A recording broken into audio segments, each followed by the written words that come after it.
The loneliest people always recognize real love first. The soft hum of conversation floated beneath the crystal chandeliers of the Blackwell Foundation ballroom as waiters carried silver trays through a sea of diamonds, tuxedos, and polite fake laughter. Manhattan glittered beyond the floor-to-ceiling windows, cold rain sliding down the glass 70 stories above the city. Sophie Bennett adjusted the sleeves of her borrowed black uniform and lowered her eyes before another wealthy guest could look at her too long. She hated events like this. Everyone here smelled expensive. Everyone here looked like they belonged to a world she could never touch. Her paycheck tonight would barely cover her mother's prescription refill, but overtime was overtime. Table 12 needs champagne, Claire whispered sharply into her headset while rushing past. Sophie nodded quickly, lifting another tray into trembling hands. Around her, cameras flashed every few seconds. Billionaires, politicians, tech founders, New York royalty pretending to care about charity for one night a year. Sophie carefully moved through the ballroom, trying not to spill anything when suddenly she heard a small voice behind her. "Daddy." A little girl in a pale blue dress stood frozen near the staircase, tears filling her eyes as the crowd swallowed her tiny figure. Sophie instantly recognized panic. The girl couldn't have been older than 7. People brushed past without noticing. Sophie quickly crouched beside her. "Hey, sweetheart, it's okay," she whispered gently. "You're safe." The little girl's breathing shook harder. "I can't find my dad." Sophie set the tray down immediately. "Okay, then we'll find him together." But before she could guide the child away from the staircase, a loud burst of laughter erupted nearby, startling the girl. She stumbled backward toward the marble steps. Sophie reacted without thinking. She lunged forward to catch her, but the heel of her shoe twisted sharply against the polished floor. Her balance disappeared instantly. A solid figure appeared in front of her at the exact wrong moment.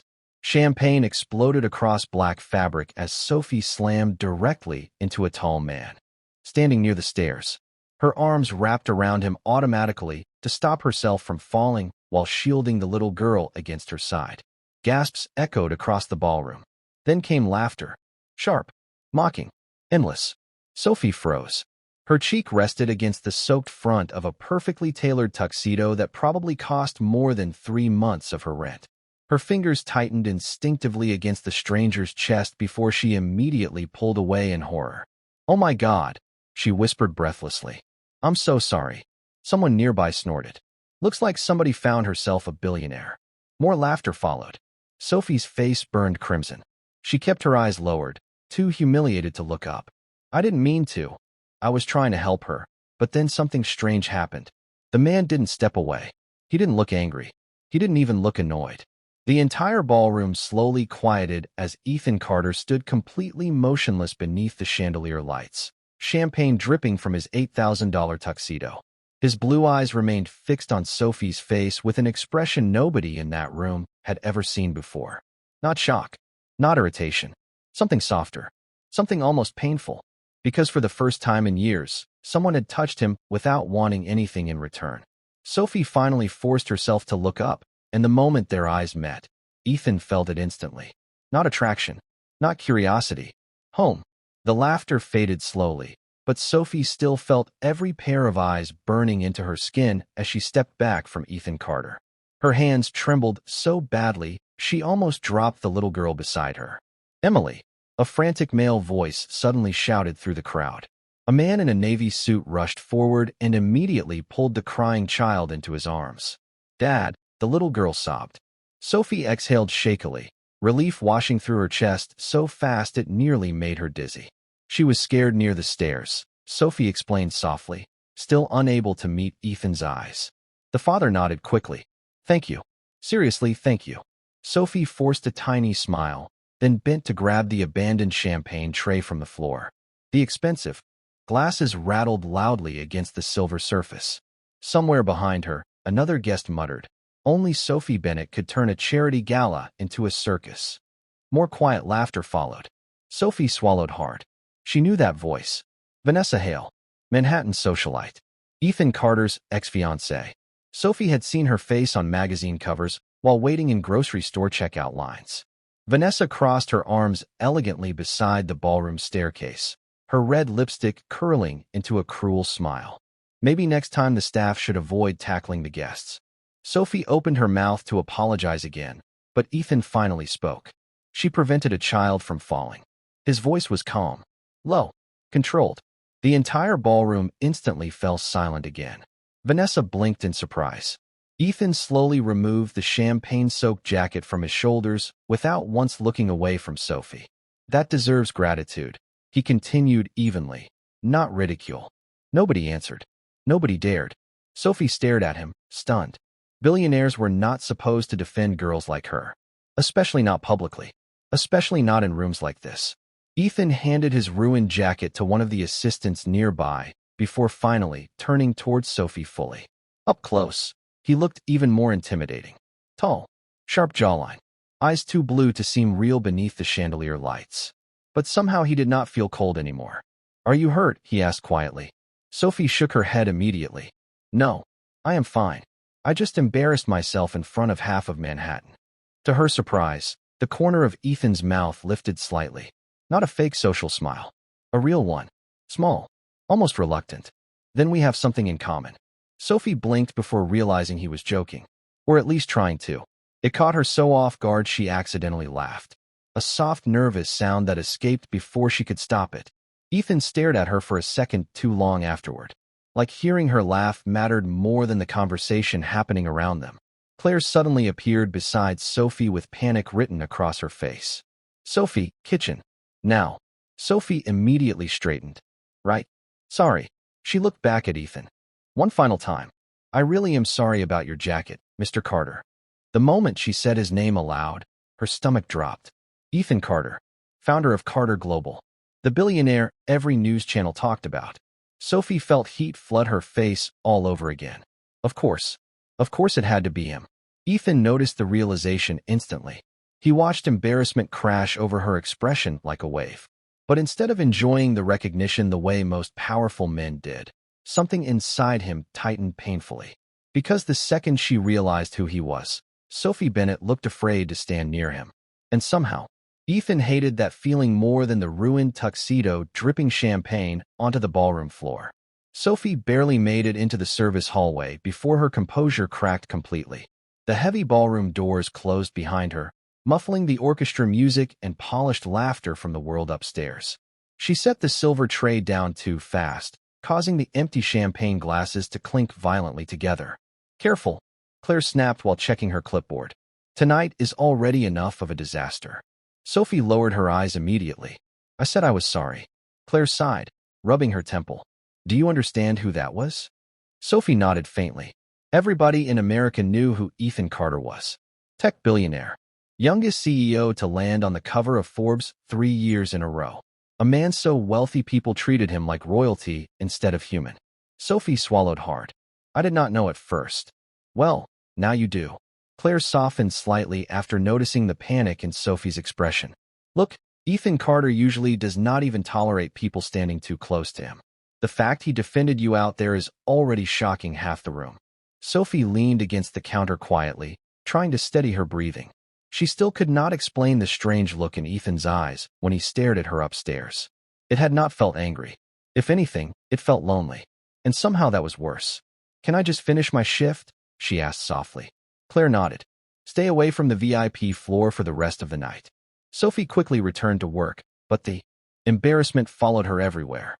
She heard whispers every few minutes. Little laughs behind manicured hands. The waitress who threw herself at Ethan Carter. Probably hoping for a private jet. She planned that fall. Sophie kept her head down through all of it. Around midnight, the gala finally began to empty. Rain still streaked across the enormous windows overlooking Manhattan as staff cleared dishes and folded white linen tablecloths. Sophie quietly grabbed her worn gray coat from the employee locker room and slipped outside into the freezing November air. The city smelled like wet pavement and car exhaust. She pulled the coat tighter around herself and hurried toward the subway entrance 3 blocks away. Her feet ached. Her phone buzzed in her pocket. "Mom." Sophie answered instantly. "Hey, Mom. Sweetheart, did work go okay?" Sophie forced warmth into her voice despite everything. "Yeah, long night, but I survived." A soft cough came through the speaker. Do not forget your train tomorrow. Dr. Miller said we should come early. Sophie closed her eyes briefly. The hospital appointment. Right. Another scan they could barely afford. I know. I already set 3 alarms. And Sophie, her mother added gently, do not carry the whole world by yourself. Sophie smiled sadly at the sidewalk beneath her shoes. I am trying not to. After hanging up, she reached the subway stairs when something stopped her cold. A black luxury SUV waited silently at the curb nearby. One of the back windows slowly lowered. Sophie froze instantly when she recognized Ethan Carter sitting inside beneath the dim city lights. No cameras, no crowd, no billionaire smile for the public. Just him, looking tired in a plain black sweater now instead of the expensive tuxedo. Sophie's heart stumbled awkwardly inside her chest. Ethan held something in his hand. His ruined champagne-stained bow tie. Miss Bennett, he said quietly through the open window. Sophie blinked. You know my name? Ethan's expression shifted almost imperceptibly. I wanted to. Sophie stood frozen beside the subway entrance while cold rain collected along the edges of her coat. Traffic lights reflected across the black SUV in streaks of red and gold, making the entire moment feel unreal. Ethan Carter was not supposed to appear in places like this. Men like him belonged on magazine covers and behind security gates, not parked beside broken sidewalks in Midtown after midnight. You wanted to know my name? Sophie asked softly, still trying to process what was happening. Ethan studied her carefully before answering. I have spent most of my life surrounded by people who introduce themselves before I even ask. His voice remained calm, but there was exhaustion beneath it now. You were different. Sophie tightened her grip on her purse strap. She did not know what to say to that. Ethan glanced briefly toward the subway stairs behind her. Are you taking the train home alone? Sophie nodded once. Queens. Ethan looked outside at the rain falling harder against the pavement. At least let my driver take you. Sophie immediately shook her head. No, thank you. Ethan did not seem offended by the refusal. If anything, he almost expected it. Because I am Ethan Carter? Sophie hesitated. Because people like me do not get into cars like that. For a second, silence settled between them. The city noise faded beneath the steady rhythm of rain tapping against the SUV roof. Then Ethan quietly opened the passenger side door himself. People like you saved a child tonight. Sophie looked at him carefully. He did not sound flirtatious. He did not sound arrogant. He sounded sincere. And somehow that made him more dangerous to her heart than charm ever could. 5 minutes, she finally whispered. Ethan nodded once. 5 minutes. The warmth inside the SUV wrapped around Sophie instantly as she climbed in carefully, trying not to drip rainwater onto the leather seats that probably cost more than her apartment. Ethan sat across from her in the back seat instead of beside her, giving her space without making it obvious. The driver quietly pulled away from the curb. Sophie folded her hands nervously in her lap while Manhattan lights blurred outside the windows. Your daughter seemed sweet, she said after a moment. Ethan looked confused for half a second before realization crossed his face. Emily is not my daughter. Sophie blinked. Oh, Ethan almost smiled again. I was helping her father with the foundation tonight. Sophie nodded awkwardly. Great. Now she sounded ridiculous too. Sorry. You apologize a lot. Sophie stared down at her hands. That usually happens when you embarrass yourself publicly. Ethan watched her closely. You did not embarrass yourself. Sophie let out a small laugh under her breath. The internet will probably disagree by morning. Ethan's expression darkened slightly at that. He knew how quickly people like Vanessa could weaponize humiliation online. But before he could answer, Sophie's stomach growled loudly in the quiet car. Her eyes widened in horror. Ethan looked genuinely surprised for a second before asking softly, Have you eaten tonight? Sophie shook her head immediately. I am fine. Ethan reached toward the small center console and quietly slid a boxed sandwich and bottle of water toward her. The gala chef packed extra food for the board members. Sophie stared at the sandwich like it was something sacred. I cannot take this. You can. Their eyes met again. Sophie slowly accepted the food with trembling fingers. Thank you. Ethan leaned back slightly, watching rain slide down the glass beside her. And for the first time in years, the silence inside his car did not feel empty. The ride to Queens should have felt awkward, but somehow it did not. Sophie sat quietly beside the rain-covered window, carefully eating half the sandwich in small bites while trying not to look too hungry. Ethan pretended not to notice, but every few seconds his eyes drifted toward her anyway. Most women around him performed elegance like a competition. Sophie Bennett thanked him for a turkey sandwich like he had handed her something priceless. "You should eat the rest," Ethan said softly after noticing her wrap the second half back into the napkin. Sophie shook her head. "Tomorrow morning." Ethan frowned slightly. "You are saving half a sandwich." Sophie smiled faintly without embarrassment. "Queen's rent is not billionaire friendly." To his surprise, Ethan laughed quietly under his breath. The sound startled even him. It had been a long time since laughter came naturally instead of politely. Sophie looked over curiously. "What?" Ethan shook his head once. "Nothing." But it was not nothing. For the past 3 years, Ethan Carter had mastered the art of emotional distance. After Vanessa betrayed him publicly during their engagement, while secretly negotiating with rival investors behind his back, Ethan stopped trusting warmth entirely. Every smile felt calculated. Every compliment carried a price tag hidden beneath it. His penthouse overlooking Central Park felt more like a museum than a home. Silent, perfect, empty. Yet somehow, inside a quiet SUV at 1 o'clock in the morning, listening to a bookstore waitress save half a sandwich for breakfast, Ethan felt more at peace than he had in years. Sophie suddenly glanced at the dashboard clock and sat upright. "Oh no." Ethan looked over immediately. "What happened?" "The pharmacy closes in 20 minutes. Panic slipped into her voice. "I need to pick up my mother's medication before morning." Ethan leaned forward slightly. "Driver, change route." "No," Sophie said quickly. "You do not have to do that. I can walk from the subway." Ethan looked at her like the suggestion itself offended him. "It is raining 38 degrees outside." Sophie opened her mouth to argue again, but Ethan calmly added, "Please." The word caught her off guard. Billionaires usually gave orders. Ethan Carter asked. 20 minutes later, the SUV stopped outside a small 24-hour pharmacy glowing beneath flickering fluorescent lights. Sophie hurried inside, while Ethan remained in the car, watching her through the rain-streaked window. He noticed the way she smiled tiredly at the elderly cashier. The way she counted crumpled dollar bills twice before paying. The way she still thanked the pharmacist like kindness cost nothing. Ethan slowly looked away, something heavy tightening in his chest. "Sir?" his driver asked carefully from the front seat. Ethan remained silent for a moment before speaking. "How much cash do you have on you?"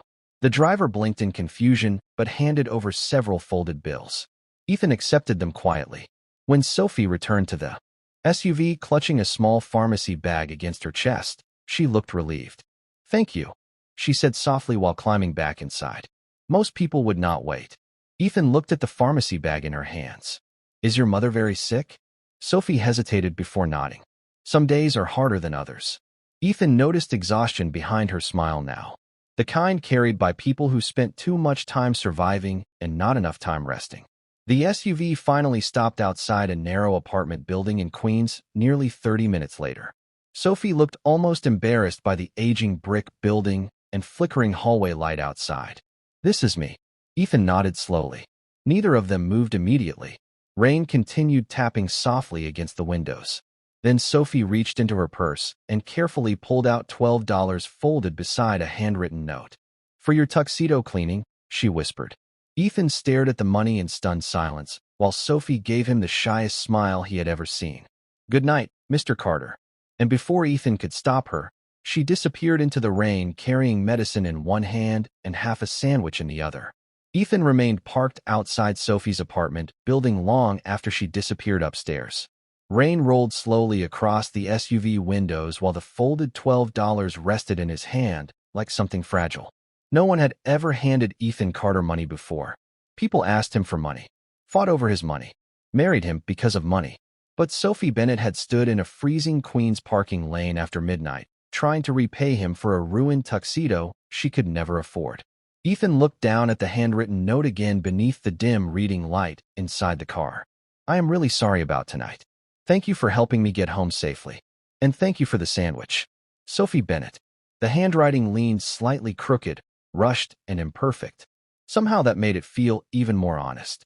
Ethan folded the note carefully and slipped it into the inside pocket of his coat, instead of throwing it away like he normally would. His driver glanced into the rearview mirror carefully. Sir, should I head to the penthouse? Ethan stared at Sophie's apartment building one last time before answering quietly. No, the driver blinked. Sir. Ethan loosened his tie slowly. Take me to Brooklyn instead. 30 minutes later, Ethan stepped into a small, all-night bookstore cafe tucked between a laundromat and an old bakery near the river. The warm smell of coffee and paper wrapped around him instantly. A tiny brass bell above the door chimed softly as he entered. Ethan had not visited this place in almost 4 years. Not since before his engagement collapsed. Not since before life became interviews, acquisitions, and endless empty rooms. An older woman behind the counter looked up from stacking books and froze. Ethan, he gave a tired nod. Hey, Mrs. Russo. Her expression softened immediately. You look exhausted. Ethan glanced around the quiet bookstore. Almost nothing had changed. Same crooked poetry shelf. Same worn leather chairs near the back fireplace. Same jazz music humming softly overhead. I think I forgot places like this still existed, he admitted quietly. Mrs. Russo smiled sadly while pouring him black coffee without asking. And I think you forgot you were human for a while. Ethan looked down at the steaming cup in silence. Most people feared speaking honestly to him now. Mrs. Russo never had. She slid the coffee across the counter. What happened tonight? Ethan surprised himself by answering immediately. A girl hugged me. Mrs. Russo nearly laughed. That is the tragedy? Ethan stared into the coffee. No, his voice dropped softer. The tragedy is that it felt important. Mrs. Russo studied him carefully, then leaned against the counter. Tell me about her. Ethan hesitated. He barely understood it himself. She works events. Lives in Queens. Takes care of her sick mother. His fingers brushed lightly against the folded note inside his coat pocket. She apologized for ruining my tuxedo while standing in the rain, carrying half a sandwich home for breakfast. Mrs. Russo's eyes warmed instantly. Oh. Ethan looked up slightly. What does that mean? She smiled knowingly. It means she is probably the first person you have met in years who sees value in people instead of value in power. Ethan leaned back slowly, absorbing the words. Somewhere outside, rain tapped gently against the bookstore windows while headlights drifted through the dark Brooklyn streets. For the first time in years, his mind was not replaying business deals or boardroom strategies. It kept replaying Sophie Bennett laughing nervously in the SUV. Sophie shielding a frightened child without hesitation. Sophie offering him 12 wrinkled dollars like dignity mattered more to her than survival. Ethan finally looked up again. Do you think it is possible, he asked quietly, to recognize someone before you even understand why? Mrs. Russo smiled softly over the rim of her glasses. The heart usually knows first. The rest of us just take longer to catch up. Sophie woke up 3 hours later to the sound of coughing from the next room. Pale morning light slipped through the cracked blinds of the apartment while old heating pipes rattled softly inside the walls. She pushed herself up from the couch carefully, still wearing yesterday's sweater, and hurried toward her mother's bedroom. Mom. Her mother sat upright against the pillows, one hand pressed weakly against her chest while trying to catch her breath. Sophie immediately grabbed the glass of water from the nightstand. Slow down. Here. Her mother managed a tired smile after taking the medication from the pharmacy bag. You should be sleeping. Sophie brushed loose strands of hair behind her ear. You should be breathing properly. We both have problems. Her mother laughed softly before another cough interrupted it. Sophie hated that sound more than anything. It reminded her how fragile everything in their life had become. After helping her mother settle back down, Sophie quietly moved into the tiny kitchen area and opened the refrigerator. Half a carton of milk. Eggs. 1 apple. She stared at the shelves silently before pulling out the wrapped half sandwich Ethan had given her. For some reason, seeing it there made last night feel less imaginary. Her phone buzzed suddenly across the counter. Claire. Sophie answered cautiously. Hello. Please tell me you have not looked at social media. Yet. Sophie froze. Her stomach dropped instantly. Why? Silence. Then Claire sighed heavily. Vanessa posted the gala clip. Sophie opened her phone slowly with trembling fingers. It took less than 3 seconds to find the video. Millions of views overnight. The clip showed Sophie stumbling into Ethan beneath the ballroom chandeliers while champagne exploded across his tuxedo. The internet had already given it a nickname. The billionaire hug girl. Comments flooded endlessly beneath the video. Gold digger. Desperate waitress. She planned that fall. Somebody get her an acting award. Sophie felt heat rise painfully into her face. Her chest tightened so hard she struggled to breathe for a second. She immediately locked the screen, but the humiliation stayed. Every cruel laugh from the ballroom returned all at once. Soft. Claire's voice softened through the phone. I am sorry.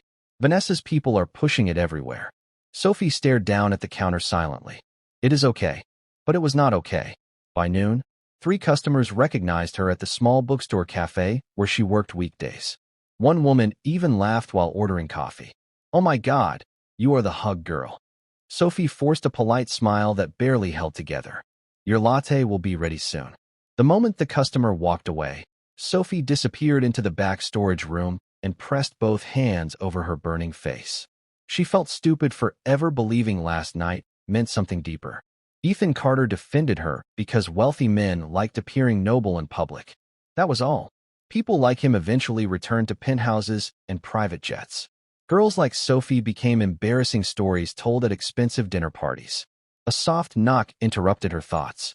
Mrs. Russo from the Brooklyn bookstore stepped inside, carrying a box of donated novels. You must be Sophie. Sophie lowered her hand slowly.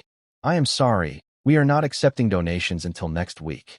Mrs. Russo smiled gently. I actually came because someone asked me to check on you. Sophie frowned slightly. Who? Before Mrs. Russo could answer, the front bell above the cafe door chimed softly outside. Footsteps crossed the wooden floor slowly. Familiar footsteps. Sophie turned instinctively toward the storage room entrance, just as Ethan Carter appeared in the doorway holding 2 cups of coffee and wearing the simplest dark sweater she had ever seen on a billionaire. His eyes found hers instantly. Not embarrassed. Not distant. Worried. Sophie forgot how to breathe for a second. Ethan stood quietly in the doorway of the storage room, while soft cafe music drifted through the bookstore outside. He held 2 paper coffee cups in one hand, like an ordinary man stopping by before work instead of one of the richest people in New York. Somehow that only made him more overwhelming. You found me, Sophie whispered before she could stop herself. Ethan's expression softened slightly. You sound disappointed. Sophie looked away immediately. I sound confused. Ethan stepped inside slowly, careful not to crowd her. Fair. Mrs. Russo quietly disappeared back toward the front of the cafe, leaving them alone beneath the dim storage room light. Sophie crossed her arms tightly against herself. If you are here because of the video, you really do not have to apologize for people like Vanessa. Ethan's jaw tightened faintly at the mention of Vanessa's name. I am here because I saw the comments. Sophie laughed softly, but there was no humor in it. Congratulations. The internet thinks I am a manipulative waitress chasing billionaires now. Ethan held her gaze steadily. I do not. Sophie finally looked up at him fully then.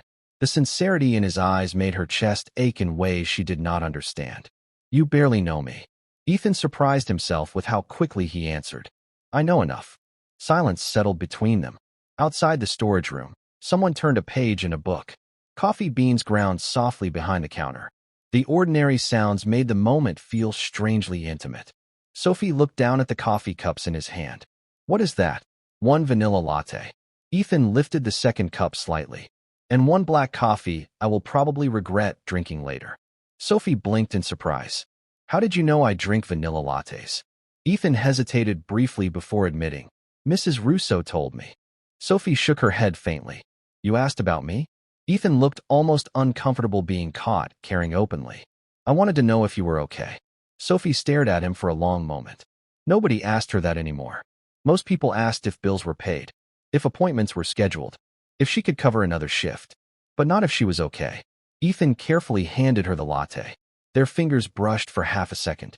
Warmth climbed unexpectedly into Sophie's chest. Thank you, she whispered. Ethan leaned lightly against the doorway afterward, watching her quietly. Why did you not defend yourself online? Sophie looked down at the cup lid. What would be the point? The point, Ethan said softly, is that they are wrong. Sophie smiled sadly. Rich people always survive public embarrassment easier than regular people. Ethan went still, because she was right. By tomorrow, nobody would remember Ethan Carter's ruined tuxedo. But Sophie Bennett might carry those humiliating comments forever. Ethan slowly reached into the pocket of his coat, then pulled out the folded $12 and handwritten note she had given him the night before. Sophie's eyes widened immediately. You kept that. Ethan looked down at the note carefully before answering. Nobody has ever cared enough to repay me for kindness before. Sophie's expression softened instantly. Ethan continued quietly. Most people think money erases value. You did not. Sophie felt something shift painfully inside her chest then. Dangerous. Tender. Real. Before she could respond, the television mounted near the cafe counter suddenly switched to a business news segment. Vanessa Hale appeared smiling beside a reporter while gala footage replayed on the screen behind her. Some women, Vanessa laughed lightly for the cameras, become very creative around billionaires. Sophie's face immediately drained of color. Ethan turned toward the television slowly, his entire expression hardening for the first time since arriving. And when he looked back at Sophie again, there was no hesitation left in his eyes anymore. Only decision. Sophie immediately reached for the television remote and muted the screen, but the damage was already done. Vanessa's smile still lingered silently across the cafe television while headlines crawled underneath the interview footage. Billionaire gala disaster goes viral. Sophie looked away quickly, humiliated all over again. I should get back to work, she whispered softly. Ethan stepped forward before she could move past him. No, Sophie froze. Ethan's voice remained calm, but there was something powerful beneath it now. Not anger. Protection. You do not deserve this. Sophie gave him a tired smile that hurt more than tears would have. That is nice of you to say, but this is your world, Ethan. People like Vanessa always win in worlds like yours. Ethan stared at her silently for a long moment. Then, very carefully, he asked, what if I do not want that world anymore? Sophie's breath caught slightly. The question felt too honest. Too dangerous. Ethan looked down briefly before speaking again. Do you know what the first thing I noticed about you was? Sophie shook her head slowly. You were not looking at me. She frowned faintly. Ethan smiled softly. Everyone else at that gala watched me like I was a bank account with a heartbeat. You watched the little girl crying beside the staircase. Sophie looked down at the latte cup warming her hands. She was scared. Exactly. Ethan stepped closer, his voice quieter now. And even after the entire ballroom laughed at you, your first instinct was still to apologize for ruining my tuxedo instead of defending yourself. Sophie felt emotion tighten painfully in her chest. Nobody had ever described her that way before. Like kindness was something valuable instead of weakness. Outside the bookstore cafe windows, snow had started falling lightly across Brooklyn sidewalks. Tiny white flakes drifted beneath the gray afternoon sky, while people hurried past carrying scarves and grocery bags. Ethan glanced toward the snow briefly before looking back at Sophie again. Come with me somewhere. Sophie blinked. What? 1 hour, Ethan said softly. If you hate it, I will never bother you again. Sophie should have said no. Men like Ethan Carter complicated lives like hers. But something in his eyes stopped her. Something lonely, hopeful, real. 40 minutes later, Sophie stood speechless beneath the glowing lights of an old brick building near the Brooklyn waterfront. Construction crews moved quietly inside, while warm golden light spilled through enormous windows facing the river. Ethan stood beside her with his hands tucked into the pockets of his dark coat. What is this place? Sophie whispered. Ethan looked almost nervous for the first time since meeting her. 3 years ago, it was supposed to become another luxury apartment project. Sophie glanced around at the half-finished bookshelves inside. The reading corners. The fireplace. Supposed to. Ethan nodded slowly. Then I realized New York already has enough buildings full of people who feel alone. Sophie turned toward him carefully. Ethan reached into his coat pocket and pulled out her folded $12 alongside the handwritten apology note. He had kept both perfectly smooth. I changed the project after meeting you, he admitted quietly. Sophie stared at him in disbelief. Ethan looked toward the unfinished building with soft eyes. It is going to be a free community reading center and cafe for families who need somewhere warm to breathe. Sophie felt tears burn unexpectedly behind her eyes. Ethan, he looked back at her then, completely unguarded now. I spent years building companies, he said quietly. But you are the first person who made me want to build something that feels like home. Snow continued falling softly around them, while the city lights shimmered across the East River behind their silhouettes. And for the first time since the ballroom laughter shattered her confidence, Sophie Bennett no longer felt like the embarrassing girl from the viral video. Standing beside Ethan Carter beneath the winter sky, she finally felt seen.